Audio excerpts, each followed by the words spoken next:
হঠাৎ কোথায় না বলে হারিয়ে গেল। আমার মাকে কি কেউ দেখেছেন? প্রতিটি সকাল শুরু হয় এই আকুতি ভরা শব্দ দিয়ে। ভোরের আলো ফুটতেই ইব্রাহিম রহমান হাতে মায়ের ছবি আর চোখে রাতের ঘুমের ছাপ নিয়ে বেরিয়ে পড়েন ঘর থেকে।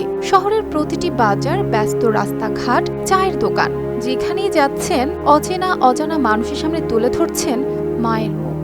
কোথায় আছে, কেমন আছে মা? ঝিনাইদহ সদর উপজেলার করাতিপাড়া গ্রামের ইব্রাহিম 5 ভাই বোনের মধ্যে তৃতীয়। বাবা নেই, বড় ভাই দূরে সৌদি আরবে। সংসারের দায়িত্ব এসে পড়ে ইব্রাহিমের কাঁধে।